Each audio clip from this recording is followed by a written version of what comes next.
Good afternoon, everyone. I have a couple things at the top, and then I hand it over to our guest today.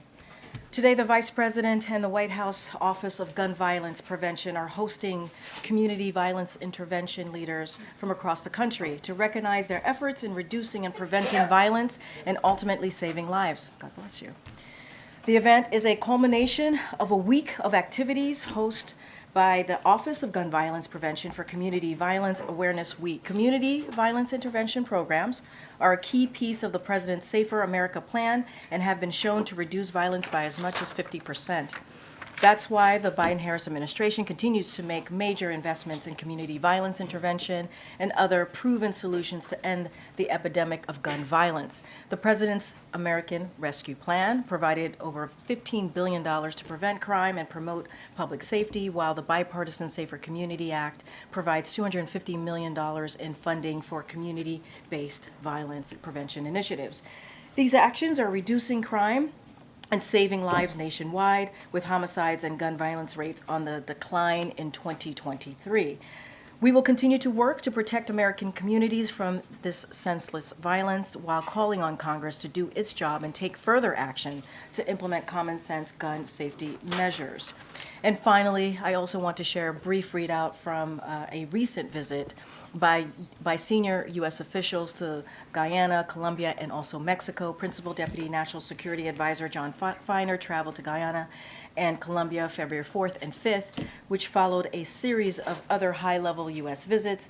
In Guyana, he met with President Ali and Caribbean Community CARICOM Secretary General Dr. Carla Barnett to reaffirm U.S. support to Guyana's sovereignty to advance economic and security cooperation and to discuss CARICOM's priorities for their February 25th meeting. Haiti and Venezuela figured prominently in these discussions, as did Guyana's priorities on the United Nations Security Council. In Colombia, we issued a joint statement following Mr. Feiner's meeting with President Gustavo Petro that covered financing for sustainable infrastructure under President Biden's America's Partnership for Economic Prosperity initiative, as well as ongoing cooperation on security and migration.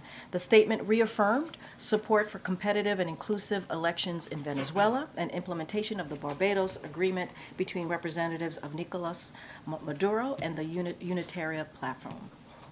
Mr. Feiner expressed appreciation for Colombia's continued effort to promote dialogue, but also underscored the need for the international community to support an electoral process free of harassment and intimidation, where all candidates are eligible to run for office. Turning to Mexico for a second, White House Homeland Security Advisor Dr. Sherwood Randall led an interagency delegation to Mexico February 6th and 7th.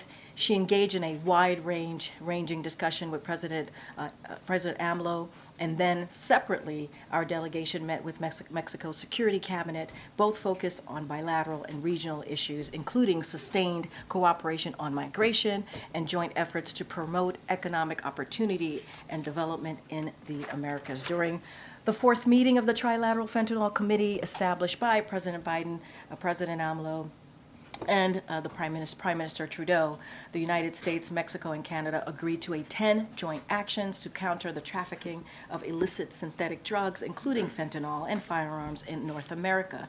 These are outlined in our joint statement that was issued yesterday.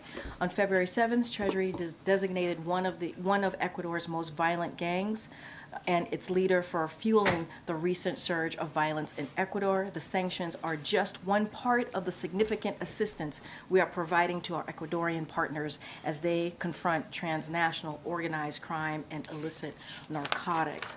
Finally, allow me to once again pay respect for the people of Chile as they mourn the loss of former President Sebastián Piñera.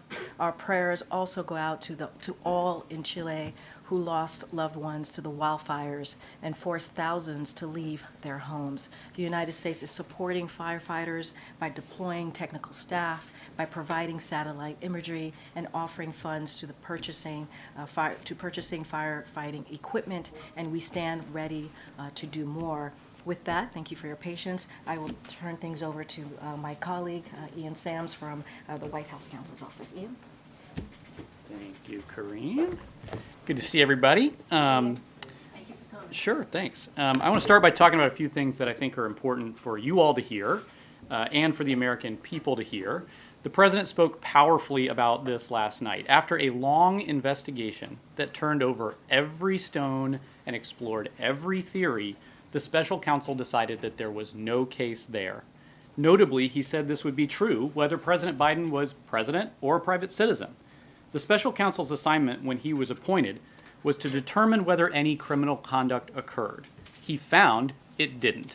That was the finding. The case is closed. I want to read you something from none other than Ken Starr, who most people in this room will remember is the independent counsel who investigated former President Clinton. After that investigation, here's what he said to Congress, quote, "What I see the conclusion as being is just a determination that no criminal charges would be brought. Period. Full stop. That is it. It's all over at that stage," end quote. That rings true here. The special counsel report goes on at length about the president's unprecedented cooperation in this case. I want to share a few things about that because I think it's very important. One, when the classified documents were found, it was self-reported.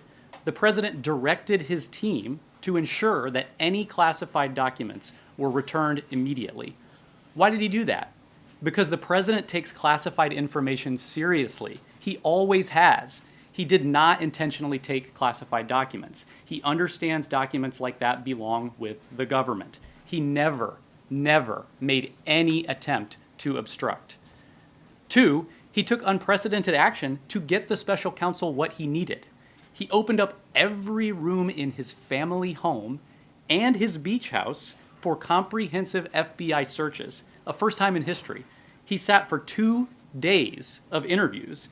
An interview that I'll add, and the president talked about this last night, took place the day after the brutal attack on Israel. The president was managing an intensive international crisis. You just heard the vice president talk about this. He answered dozens of follow-up questions to the special counsel in writing. 3, he didn't exert executive privilege over any contents of the report. He was transparent. He had nothing to hide. There was a long, intensive, and in many ways, yes, excessive investigation.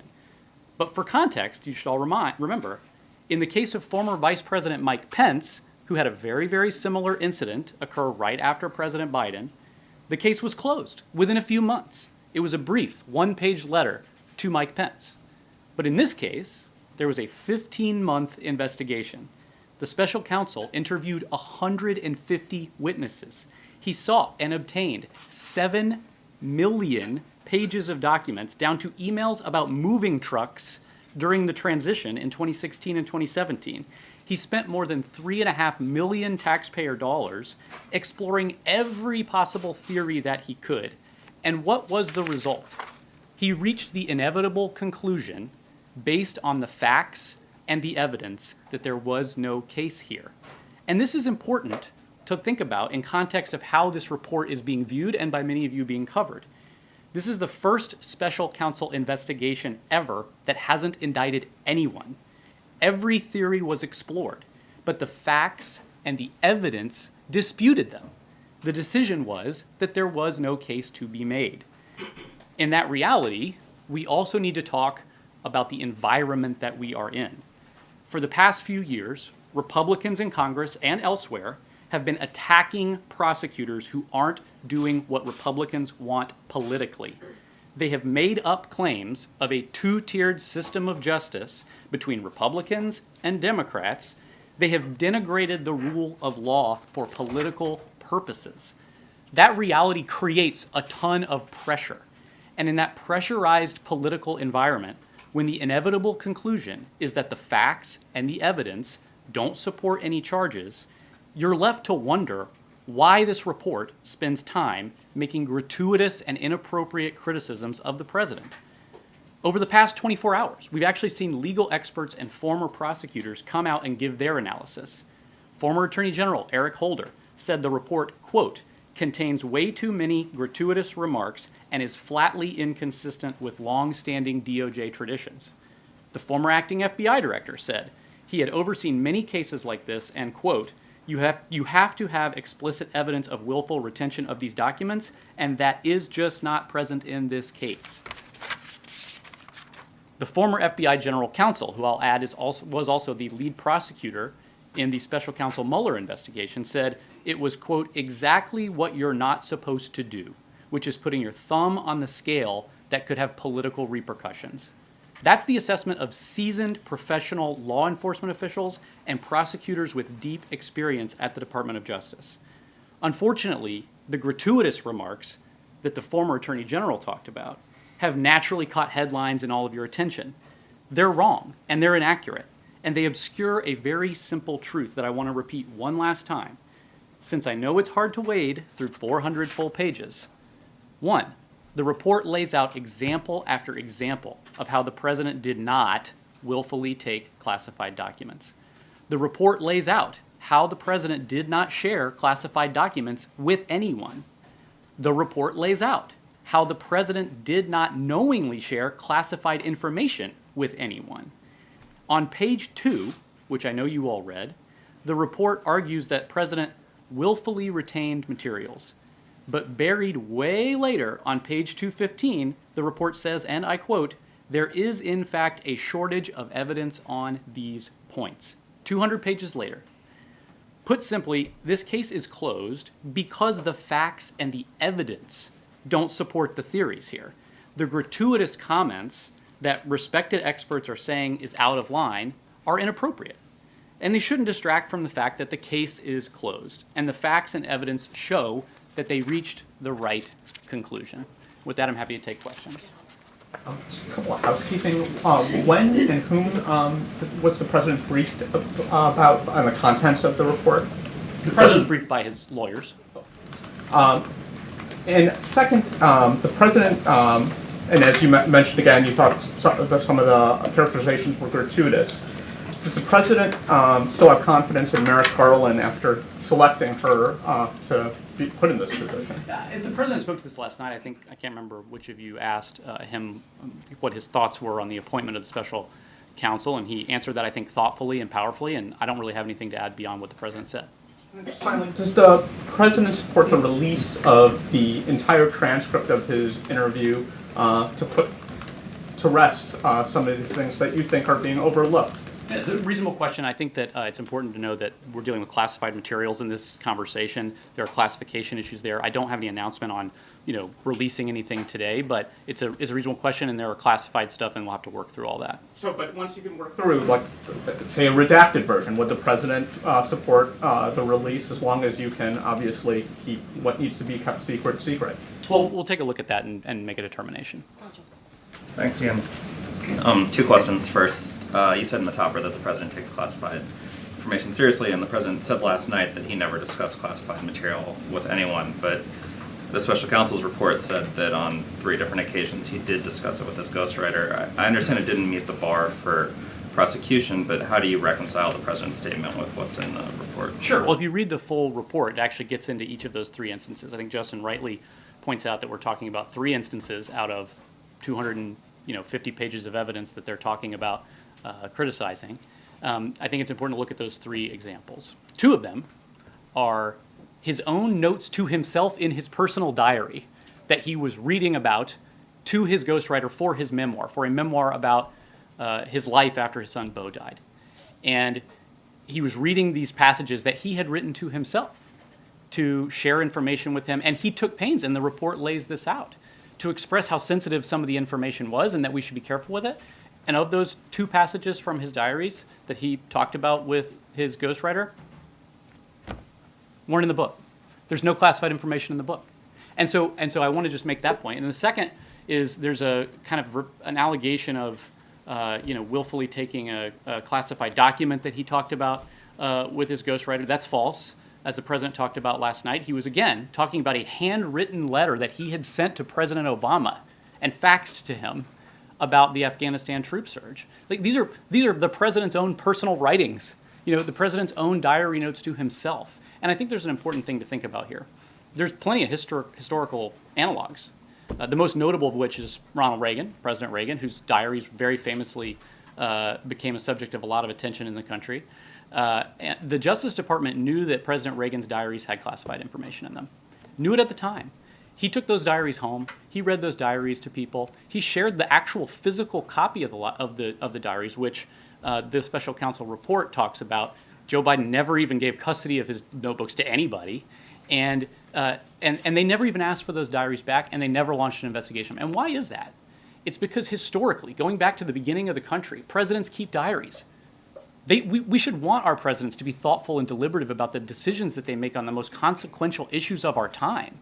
And we have entrusted presidents to be safekeepers of this information, and we have expressed, great gratitude, including many of you in the press, when presidents share through books and other things insights into their thinking and decision making and historical context. And so I think it's lost in the shuffle of all this that the president did what all of his predecessors had done, which was take notes for himself, keep a diary of his own daily life so that he could think back on these big moments of the time. And so, that's important to know about this allegation that there was sharing of classified Right, is your information. contention that just because the president rewrote classified material in his own words and then shared it with somebody who didn't have the security clearance for it, that it was okay? Well, let's look at the report. I mean, we talked a lot about the report. I understand it's long, 400 pages. I'm not sure how many people in this room have read the entire thing.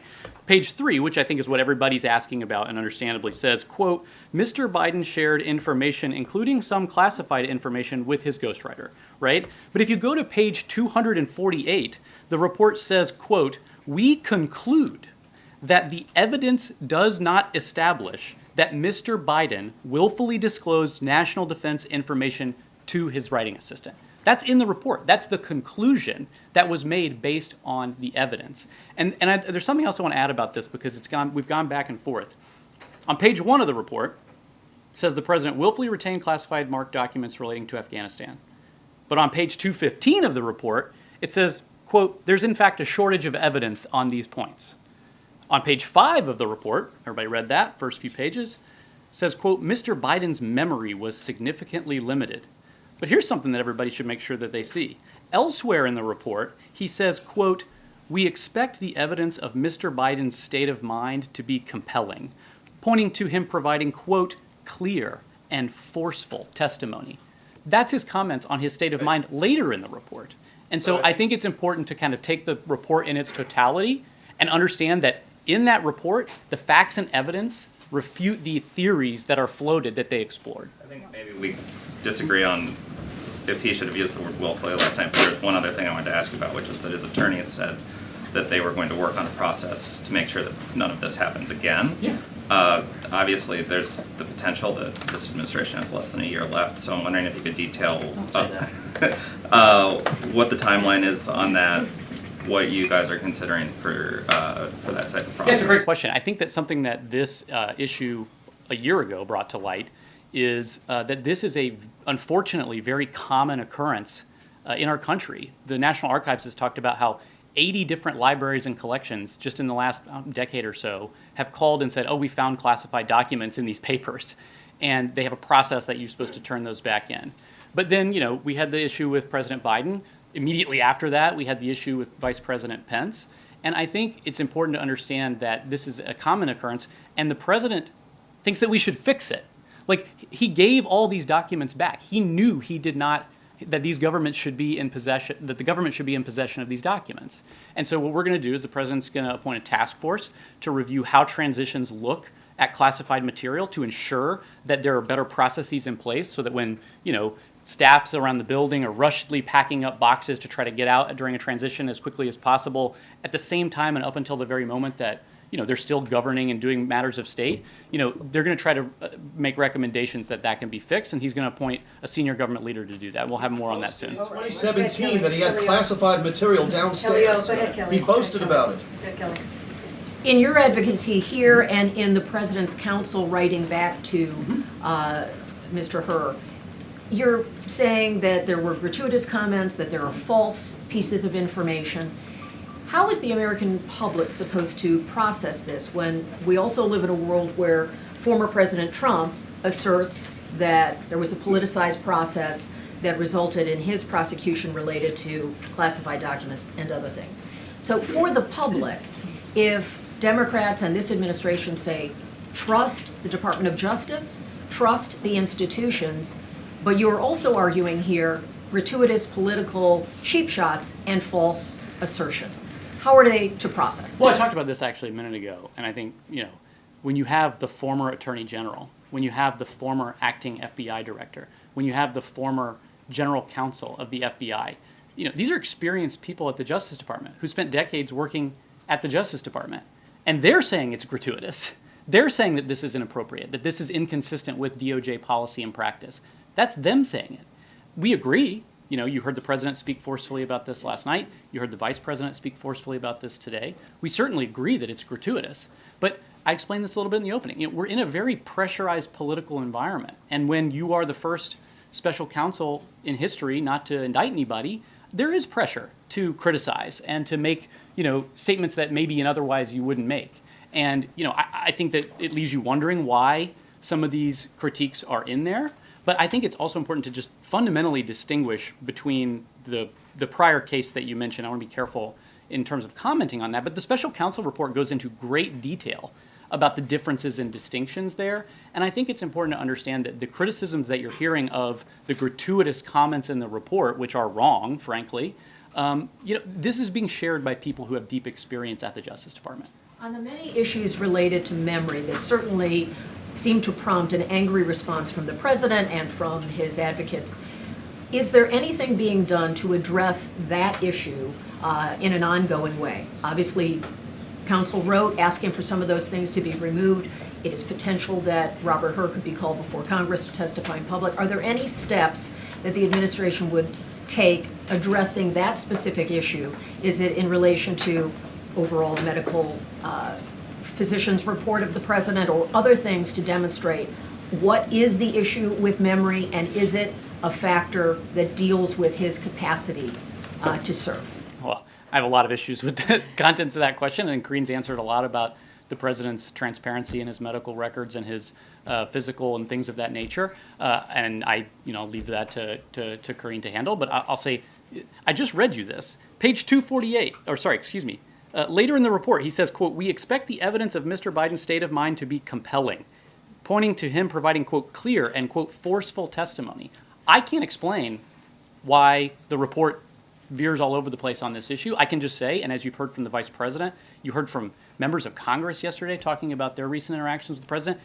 One, Congressman Goldman from New York, talking about his interaction with the president the day before this interview, when Congressman Goldman was on the ground in Israel, and the long and intensive and detailed conversation they had about what was going on the ground. We just reject that this is true. And I think that it does raise questions about the gratuitousness, and it raises, makes you wonder why that's in there. Thank you, Karine, and thank you, Ian.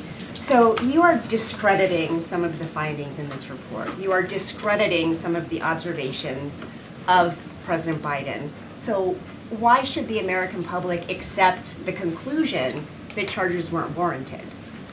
I'm not sure I understand exactly what you're asking. I'm saying you're claiming that much of the report is inaccurate. So why are you so confident that the conclusion is correct? The conclusion has been obvious from the very beginning. It was a long, intensive, sort of meandering investigation that came to the conclusion that in February of last year, everybody knew that this wasn't intentional, that this was an accident, that they were found, and as soon as they were found, the president said, give them back, get them back as soon as we can, and fully cooperate with everything. So he reached the inevitable conclusion because it's the truth. The conduct of the investigation throughout and the gratuitous comments in the report are troubling and they're inappropriate. But I think that the finding was the obvious one because it's the truth. President Biden blamed his staff largely for the mishandling of documents and where they ultimately ended up. Does the president believe he did everything right when it comes to handling classified material? Well, just look at the report. I know it's long, but the report talks about how the evidence is that these were most likely things that were packed up by staff during movements and transitions and things of that nature. So that's reflected by the report. It's not some accusation by the president. It's just true. I mean, you guys know, you guys work with White House staff all the time. We support the principal. That's our job. And principal relies on their staff to help them with things. And the president said this last night. He talked about how, looking back, if he had been more, he wished to be more engaged in that process of the packing and the moving things to make sure that things were being done the right way. And I think the most important thing to remember is once it was realized that something wrong had happened, he did everything right to get it back and to fix the problem. What about all the stuff that he talked about that was in his home, in filing cabinets that were either locked or able to be locked in his house? What stuff was he talking about? Classified materials? Well, we talked about, I mean, the report goes on at length about this. I'd encourage you to read it. It talks I'm talking about what he said last night. He said the stuff in my house was all in filing cabinets that were either locked or able to be locked. Didn't he put them in his home? I'm not really following the question. I think that what's clear is that, and I told this to Justin a minute ago, he has personal diaries that he had. Of course he has his personal diaries. The documents that were taken were jumbled up in boxes and found inadvertently in places, and that's what happened. So We gotta move on. Go ahead. Thank you. How concerned is the president and the team here that the, quote, gratuitous comments are going to damage him, damage public perception of him? I think the public is smart, and I think that they can see what's going on. I think that they see a president who fully cooperated. I think they see a president who did the right thing and made sure everything got back. And I think that they see that this was a long investigation that ended without a case to be made. And, I think that they can see and understand, when people are gratuitous and make comments that they shouldn't make and that are beyond the remit of a prosecutor to do. I think that they understand that, and I think that they'll understand that the president did the right thing here. If the 7th and 8th were obviously, or 8th and 9th were obviously like very busy days where the president was overstretched, taking calls in the middle of the night, all of this, why continue with the interview with her? Why not do it on another day? Why give him the opportunity to have these lines in the report about lapses, about timelines? He should have thrown up roadblocks. Is that what you're saying? I mean, I'm no, saying he couldn't committed to it, call and the as special counsel, and like, hey, the world is on fire. Could we do it another I'll day? tell you what's interesting about this, and this is oddly not in the report, is at the beginning of his interview, the special counsel told the president, I understand that you're dealing with a lot of things right now, and I'm going to be asking you questions about stuff from a long time ago. I want you to try to recall to the best of your abilities, things of that nature. That's often what prosecutors would tell witnesses. So he understood that. But the president was going to commit to being cooperative. He talked about this last night. He wanted to make sure he had everything he needed, and he didn't want to throw up roadblocks. We gotta move on. Go ahead. Thanks, Karine. Just a first question. Has the president read the entire report, and when was he given the report? Did he review it when his lawyers did the privilege review? And do you have any just context on when he himself found the findings of it? We received the report yesterday from the Justice Department and formally sending it over. Obviously, the president's lawyers were doing the privilege review that we disclosed to everybody was happening and disclosed when we had concluded it. And so I think they had briefed him on the material as the client, as is typical in a legal case. And then we received the full report yesterday. The president's been pretty busy. I'm not sure he's read 400 pages. I'm not sure how many folks in this room have read all 400 pages of it, but he certainly is familiar with the contents of the report. Just one quick follow-up. The president was animated last night, rejecting the idea that he did not remember when his son died. Can you provide a little bit more context about, was he directly asked in the interview by the special counsel for the dates? Was it part of a broader conversation? I just think some additional context to understand what is in that report might be helpful. Yeah, the president was pretty clear last night, and I think that the American people have heard from him for years about the pain and the suffering that they went through when Bo passed away, and the gravity of that. And I think to suggest that he couldn't remember when his son died is really out of bounds. The conversations in the interview back and forth, he's being asked about, file folders from a basement and how did they get there and what is that and what were you doing around that time and things of that nature. I don't want to, just to be very careful, I don't want to get into specific things while it's still in a classification process. But, it is safe to say that, of course, the president knows when his son died. So do you have any sense of why the special counsel would write explicitly in the report that the president was unable to recall when his son died? You'd have to ask the special counsel why he chose to include that. Thanks, Karine. Thanks, Ian. So you said that you told the special counsel that the criticisms of President Biden were inaccurate, gratuitous, and wrong. So how did the special counsel respond when you told them that? I put out his report. So they ignored. I'm unaware of any changes that were made in response to our very strong, forceful, and rooted in evidence arguments that we provided. And you had just mentioned how these interviews happened shortly after the October 7th attacks. The president mentioned it last night. In mentioning that, does that mean that possible memory lapses happened because he was so distracted by what was happening overseas? Or do you dispute that he had any memory issues during those hours of interviews? I dispute that the characterizations about his memory that were in the report are accurate because they're not. And I think the president spoke very clearly about how his mind was on other things. I mean, he was dealing with a huge international crisis of great global consequence. And, he was trying his best to answer questions in this interview because he wanted to be fully cooperative. So there were no memory lapses during... I think there's something important that people should remember about the way that sort of interviews like this happen. God forbid, one of you guys ever have to get interviewed by a prosecutor, and I hope you don't. Witnesses are told, as I mentioned by special counsel, to do the best they can to recall or remember things, and they're not supposed to speculate. They want facts. They want facts and evidence, and so I think probably in almost every prosecutorial interview you can imagine that people have said that they don't recall things because that's what they're instructed to do. So I think that's just important context to keep in mind. And just lastly, in September, the president was asked about Trump's classified documents being found in Mar-a-Lago, and he said, quote, "How could that possibly happen? How could anyone be that irresponsible?" But there were classified documents found in the president's garage in a damaged cardboard box. So would that be considered irresponsible? Look, I think the president made clear that he gave everything back as soon as he found out that he had it. And so, I think that it's fundamentally incorrect to try to analogize the situation or and frankly, the report says that too. And the idea that that he did anything except be totally cooperative and to take great strides to ensure that the classified documents were returned speaks for itself. Okay, good. Thank you. Ian, the Vice President referred today to the report as being politically motivated. Is that the position of the White House, that this report was politically motivated? Well, I saw the Vice President's remarks. I thought they were very powerful, and I talked about this a little bit at the top of our conversation here today. There's an environment that we are in that generates a ton of pressure because you have congressional Republicans, other Republicans attacking prosecutors that they don't like. And it creates, a need. If you're going to determine that charges weren't filed, people are human and they're thinking through, what do we need to do? And, it leaves one to wonder exactly why he included a lot of the criticisms that were in there. Also, with regard to the staff, President Biden has had some staff members who've worked for him for decades.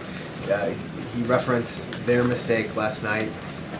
Has he had a visit with any of these staff members? Do the staff members who are responsible for taking those documents to his house, do they still work for the president? Have there been any consequences? Well, I think I talked about this also before. I mean, this is an issue that has plagued administrations of both parties for 50 years, where accidentally things get shuffled up and taken and removed. And the archives has, literally they put a frequently asked questions page on their website about what you do if you find them accidentally. That's how often it happens. And, he gave them all back as soon as he found out about it.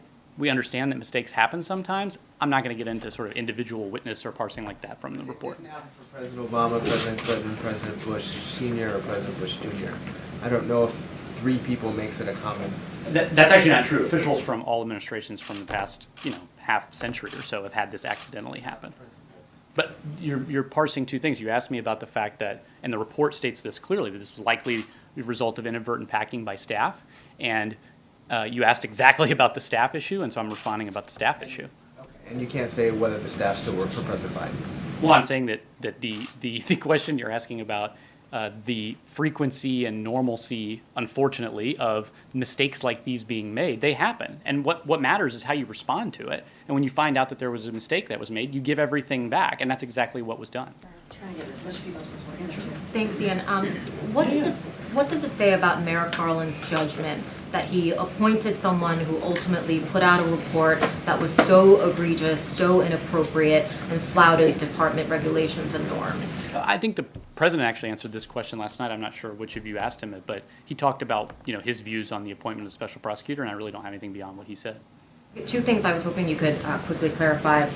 The report says that in 2017, the president told his ghostwriter that he just found all the classified stuff downstairs. Why did he not report that at the time? Well, and this is included in the report as well, if you read through it. The president was talking about a handwritten letter that he had sent to President Obama that he faxed to him about the Afghanistan policy in 2009.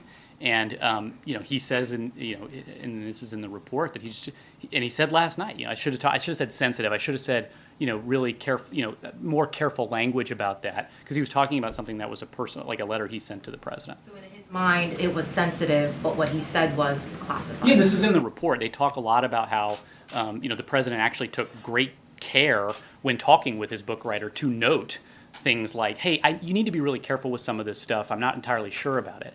And so I think that that's important to realize, that the report itself actually talks about what care he took with this sort of information as they explore all the theories and go through all the evidence that sort of refutes most of those theories, almost all of those theories, when you think about the judgment that there will be no case in this matter. So, that's addressed in the report. And the second thing, the president also said last night, all the stuff that was in my home was in filing cabinets that were either locked or able to be locked. But the report says that some of the classified documents were in cabinet drawers, while others, about Afghanistan, for example, were in unsealed and badly damaged box sitting in his garage. So did the president misspeak last night? Look, I think the president was responding to a number of inaccurate allegations in this report.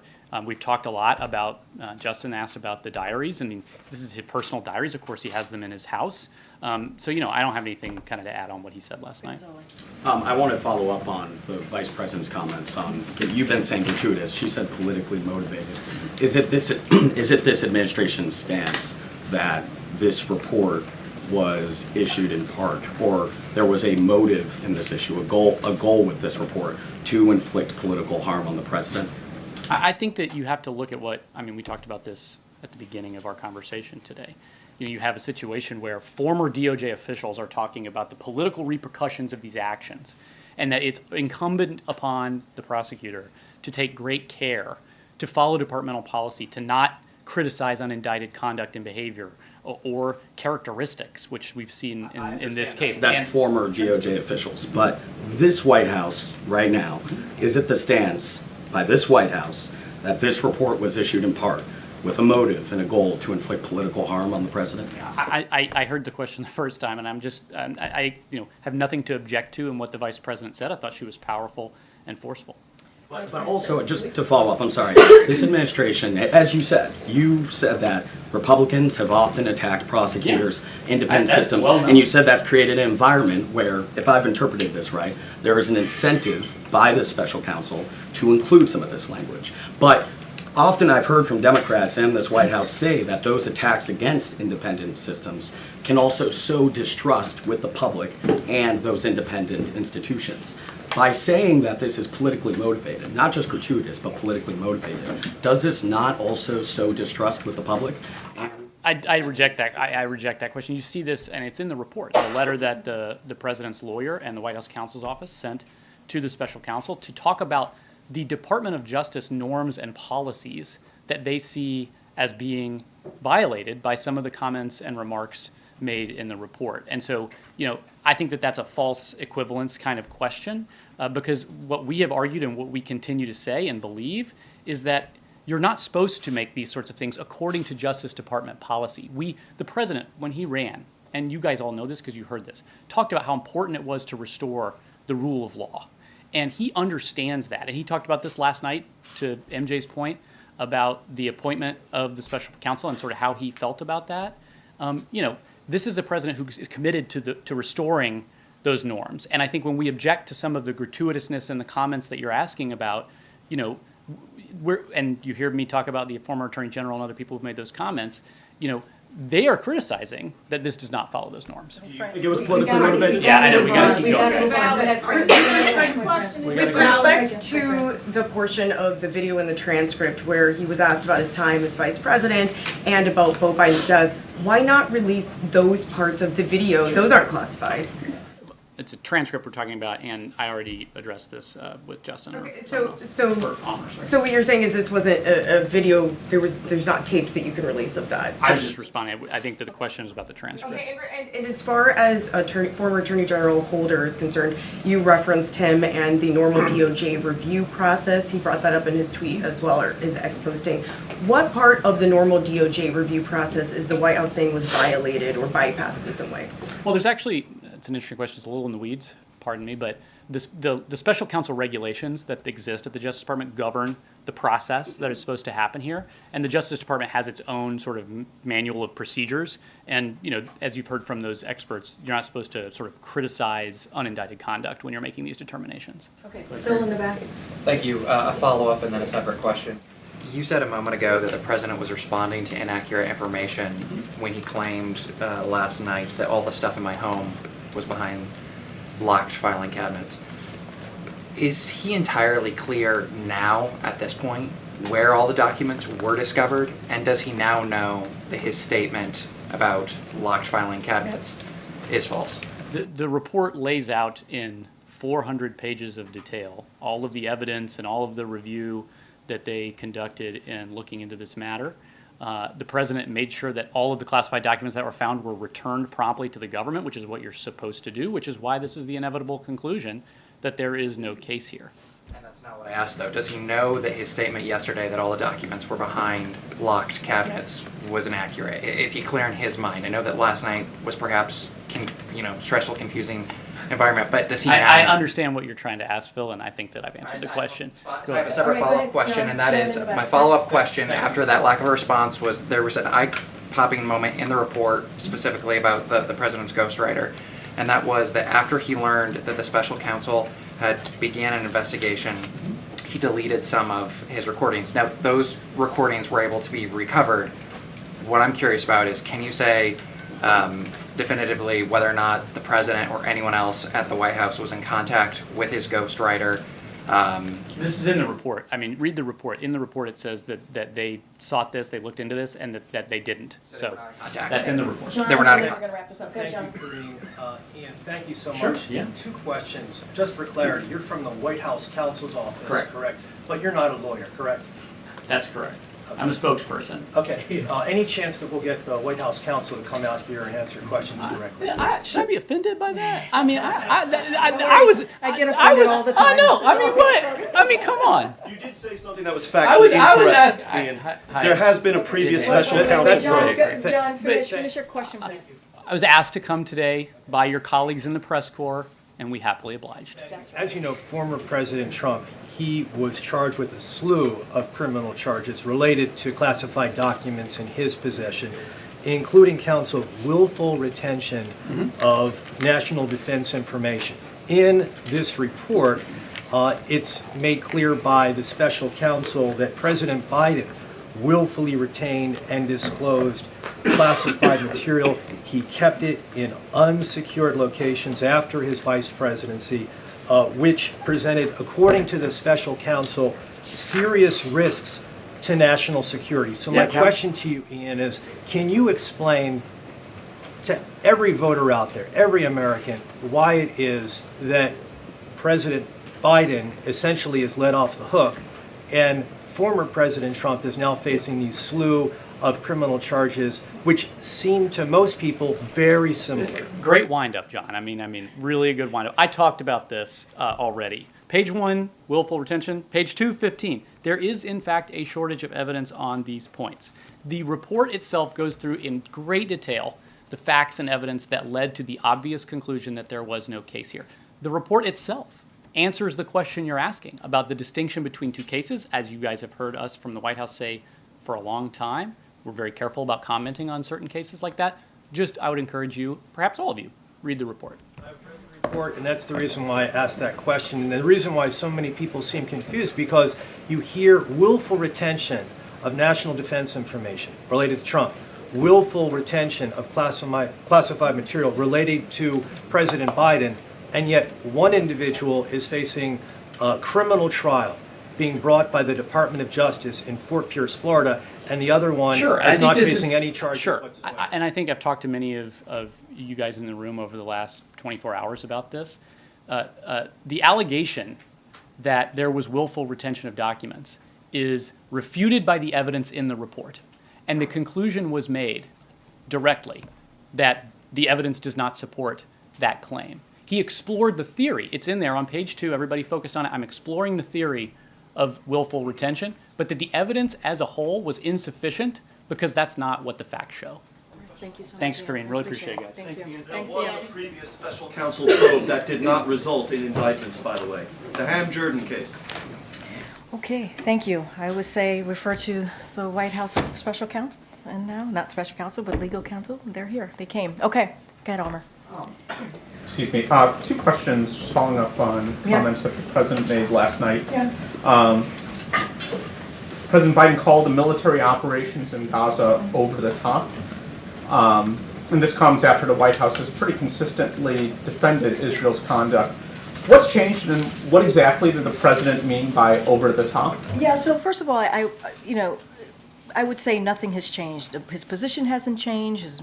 I don't think his messaging has changed. We don't think his messaging has changed. He doesn't believe his messaging has changed. This isn't something, the first time he's done so, what you heard from him yesterday. Look, the president made it very clear in his comment that he was obviously talking about Israel's conduct in Gaza, and he's been clear. He's been clear that the United States wants to see Hamas, a terrorist organization, defeated. He's been very clear on that. That is a shared goal that we have, obviously, with Israel. But at the same time, while we have said that, we have been also very clear, the president has been very clear, that they must do so by ensuring that their operations are targeted and conducted in a way that we are protecting innocent civilians. And that is something that we have been incredibly consistent about here in this administration. We want to make sure that we are also protecting innocent civilians. So that is what the president was speaking to yesterday. He was asked obviously a direct question, and he answered that. Okay, secondly, the president last night bristled against the fact that many Americans have concerns about his age. I think to a question of one of my colleagues, he said, that's your judgment, suggesting it's the media's judgment. There's no shortage of published polls that suggests Americans have concern about his age and stamina, and it's been put in all sorts of different ways. So is the president out of touch with what Americans feel about this issue? So, look, obviously when it comes to the report more broadly, you just heard from my colleague, Ian Sams, that part of the report we don't think lives in reality, and that's what he was speaking to, where comments were made in that report about that, obviously about his memory that we don't believe lives in reality. And no, I'm going to answer your question. Just give me a beat. I'm going to answer your question. When you have a president that has been one of the most productive, if not the most productive and effective presidents in modern time, that you would assume is a president that is indeed in touch with where the American people are, right? That would assume that the president understands what's going on around the kitchen table when Americans are sitting around the kitchen table trying to figure out how are they going to deal with the economy? How are they going to deal with health care? So in our opinion, in my opinion, he is very much in touch with what Americans are feeling out there as it relates to lowering costs, as it relates to making sure that we beat Big Pharma. This isn't the president who understands what the American people are feeling. Look, as it relates to his age, as it relates to what has been said in this report, it is something that we don't believe lives in reality in the sense of this is a president. I've known this president since 2009. I've known this president. He has been not just my boss, but a mentor to me. And no one in this building would say that what we saw in this report about his memory. Everybody sees somebody who works very, very hard, has spent hours with him, understanding exactly where the American people are and what they're feeling, and also how to deliver on those critical, important issues to them. Your argument on the report and the assertion that it's gratuitous is well taken, as well as what you believe is his performance. I get that. Yeah. But he seemed to be playing with a different set of facts. The facts are that this is an issue that Americans are concerned about. And he's saying that it's just the media's judgment. Right, but he's also joked around with all of you and talked about and said some things about his age in a way that he understands where people are. He actually said that when in his answer. He has also mentioned his old pal Jimmy Madison, right? He gets it. He gets how he's viewed. He gets what people see and what's written about him and what the American people also see. But there are other things to note, right? McCarthy, when he was speaker, said that he has found the president mentally sharp in meetings.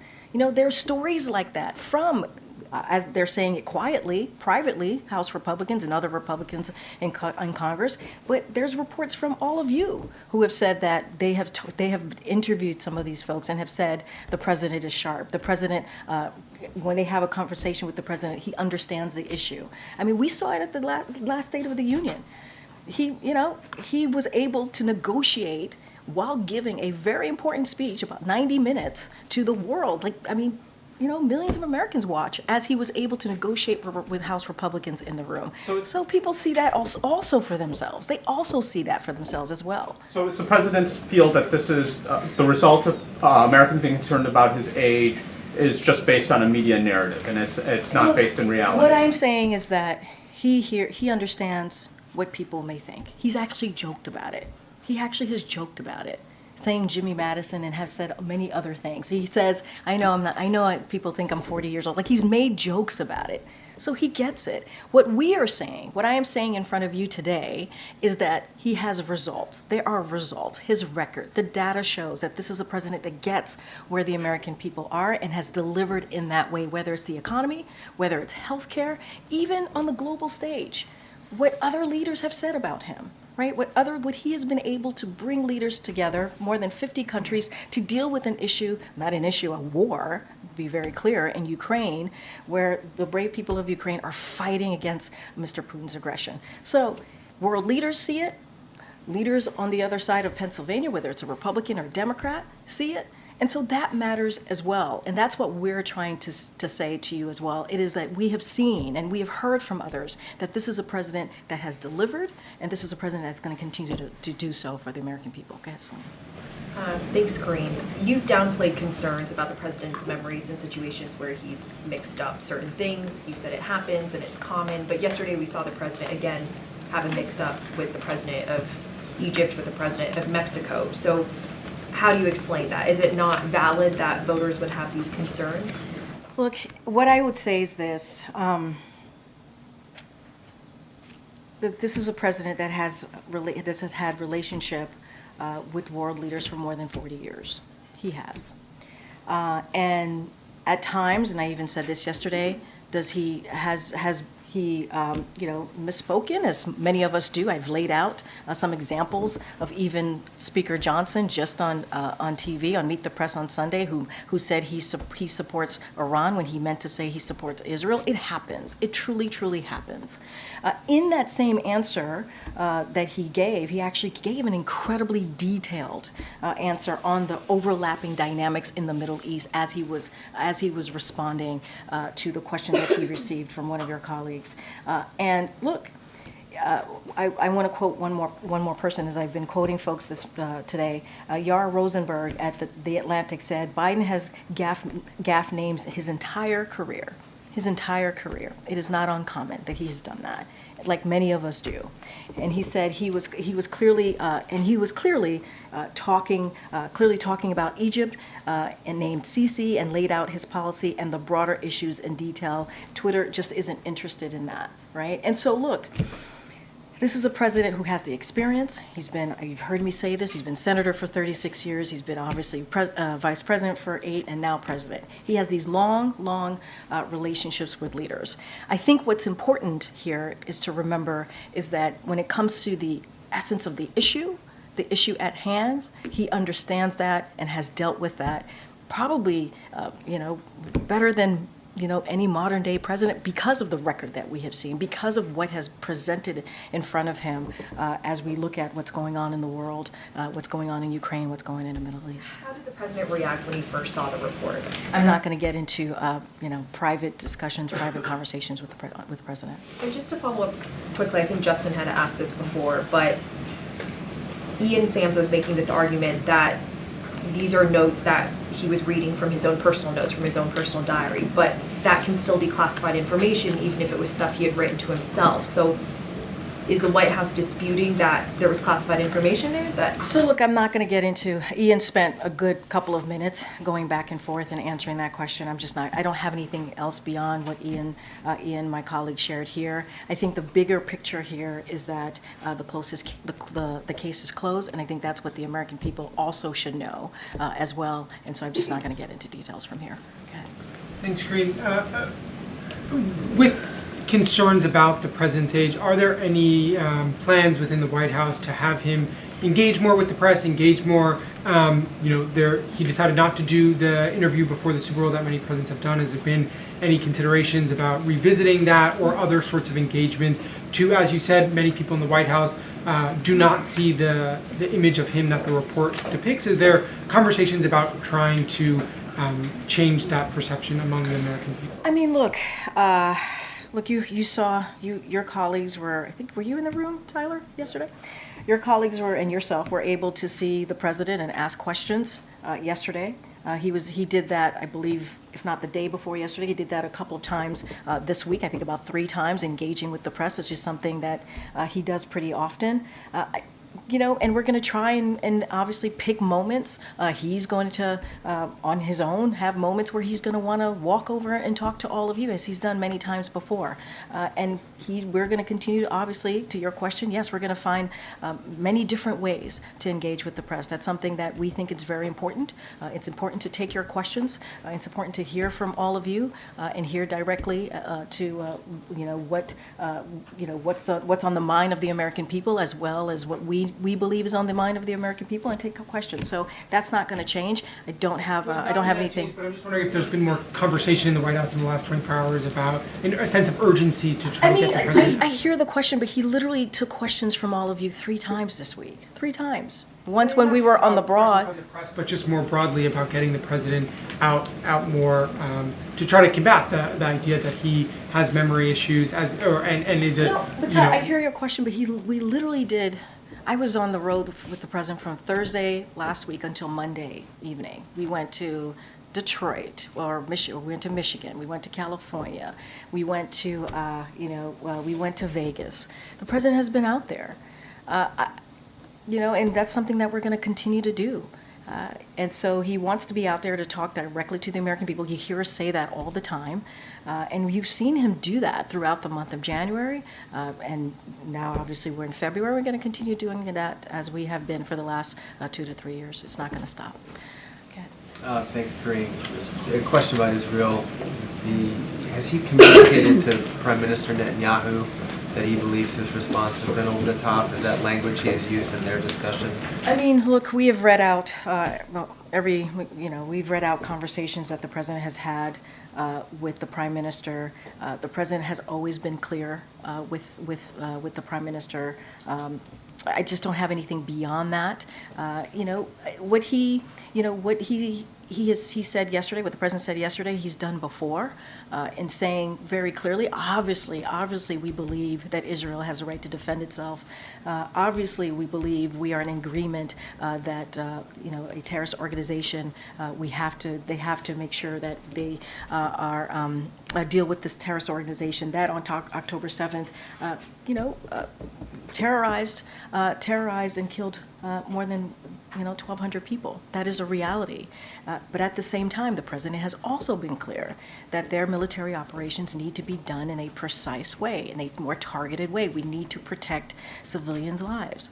And so, that has been the case. Now, in the broader scope, the president has been working with his team to make sure that we have another humanitarian pause. We understand how important that is to make sure we bring those hostages home to their friends, to their family, to their loved ones, and also get that really critical, important humanitarian aid that's needed in Gaza, get that in there. And so that's been the president's position. Nothing has changed there. Can you clarify whether there's been any change in White House policy with regard to tying aid for Israel to its actions? I don't have any change of policy to announce to all of you. Since my colleague referenced a question that we asked last night, the question was about voters having concerns about the president's age, and his response was that that was my judgment. It was obviously making a reference to public polls that are out there that indicate that voters do have this concern. So does the president not believe that many voters have this concern about his age? I mean, the president's talked about it. He's joked about his age, right? He has joked about his age, understanding what voters might think. He has. He's done that pretty often. I think I think the other thing that we want to make sure that you all understand is that this is a president that also has delivered for the American people. That is a fact. That is something that we see in the data. That is something that we see in the policy, whether it's a bipartisan legislation that we've been able to get through that people didn't think we would be able to get through, whether it's as it relates to like infrastructure or the Chips and Science Act, real things that American people feel. And for him, that's what he believes is important to focus on, is what the American people need in the sense of issues that matter to them. And that's what he wants his focus to be. That's what we want our focus to be as well. That's what we're always trying to communicate with all of you. But he jokes around about it all the time. He makes jokes about his age all the time. I'm just asking for clarification on why the fact that we brought up that concern prompted him to say, this is your judgment. As though there isn't because that shows that voters do have that concern. Well, I just stated moments ago, it is your judgment, right? In the sense of like that is not what we see, right? When we see what it wasn't my judgment, but meaning more broadly. I'm not talking about you specifically. Yes, more broadly. I'm just Right. asking, does the president believe and understand that that is a concern that voters I have? already said he understands. That's why he makes jokes about it. He understands that. But what we are trying to say is our judgment from here, what we see from this president is a president that is zeroed in and focused on the American people. When we see him working, he is focused. And we don't see what, for example, all of this was brought up by the report. We do not believe that part of the report lives in reality. And that is what we're speaking to. That is what we're talking about. Do you think there's any risk to the president sounding like he's dismissing that concern when he has that kind of reaction to a question like that? Look, the president is going to obviously speak for himself and lay out what he thinks is important to talk about as it relates to the American people. When he wants to talk about the economy, he wants to talk about healthcare. We are talking this week about gun violence, right? How do we prevent gun violence, which is an issue that is incredibly important to communities across the country. When you think about gun violence being an epidemic in this country, those are the things that he wants to focus on. Those are the things that he wants to make sure that the American people understand what we're doing to deal with those critical issues. As it relates to his age, he makes jokes about it. He does. You hear him make jokes about it all the time. He gets it. He gets it. But he also wants to make sure that we are talking about the issues that, and I talked about this almost starting this, the briefing here, is what people really care about when they are sitting around their kitchen table. And that matters. We believe that matters as well. Okay, Francesca. Thanks, Karine. Picking up on Tyler's line of questioning, why wasn't there a 2-2 today with the German chancellor? Look, we always find different ways to engage with the press when we do these types of bilats. There are many things that come into consideration, and with this trip, there was no 2+2. You're going to see, obviously, there's going to be some of your colleagues going to be part of the pool spray in a couple of minutes, not too long from now, and so you'll have an opportunity to see the two of them. Look, every visit is different. And they're different for different reasons. It's not just us. We have conversations with other countries that the leader, obviously the leader of the team of the other country. This just happens to not have a 2+2, but that's not always the case. And yesterday, when you made light of the president's verbal flubs, had you been briefed on the special counsel report or seen it at all? Nope, not at all. And what do you mean when I made light of the president's verbal flubs? Well, you made some jokes in response to questions about the president confusing world leaders with deceased world leaders. And what I did was I tried to state very clearly that, and yes, I did it in a light way because it does happen to many people. And I actually talked about one of your colleagues that I do it to all the time. And so, look, I just want to be very clear. This is a president that is very much focused on the American people. He is very much focused on making sure what he was elected to do gets done. With the promises that he's made to communities across the country gets kept. So I just want to make sure that is made also very clear. And finally, in response to the special counsel report, one of the president's Republican presidential rivals, Nikki Haley, has called for a mental competency test for the president. Is that something that the White House is actively considering as a way to try and put to rest some of these allegations about his memory lapses? I mean, look, I'm not a medical doctor. So certainly I'm not going to stand here and make opine on tests or anything of that nature. What I can say is that, and I remember talking to the president's doctor last year when I was asked about a cognitive test when the president's physical came out, and he said to me, and I'm paraphrasing because this was over a year ago at this point, that because of the president's actions every day, what he deals with world leaders, the domestic issues that he has to deal with, he believes that shows, right? That shows that the president is very much active and understands what's going on, right? And didn't believe that a test like that was warranted because of just who he is as president of the United States and everything that he has to deal with. But again, I'm not a medical doctor. The president's going to continue to be obviously transparent when it comes to his physical. We were the last 2 years. We'll have one. He'll have one this year, and when the time permits, obviously, or when the time comes, we'll certainly share that. Thank you, Karine. Last night, soon after the president's remarks about Israel, the administration announced a national security memo that calls for the State Department to obtain written assurances that countries that receive weapons from the U.S. will use those weapons in accordance with the law of war. Jake Sullivan, Kirby, others have previously said that the U.S. already requires those assurances. So why did the administration feel the need to formalize that and ask for it in writing now? So look, so this memorandum that you're speaking of, it emerged in part with our discussions with members of Congress, and so this obviously memo came out yesterday, and so it's called the National Security Memorandum. It outlines the standards that countries must adhere, as you just laid out. But I also want to be clear: there are no new standards in this memo. We are not imposing new standards for military aid. That's not what is in this memo. Instead, we are spelling out publicly the existing standards by the international law, including the law of armed conflict. So we are also, one thing that we are doing is creating a new annual report to Congress that members have requested. This is in request because of interest of transparency. So this is in line with conversations that we have with the congressional members as we try to really work together in a way that makes sense and moves the ball forward. But this is not new standards. This is something. These are things that already exist. To your point, that is now in writing. And then we did create a new annual report for more transparency. If Israel doesn't sign off within the deadline of 45 days, because it is involved with active conflict, will the U.S. aid be cut off immediately?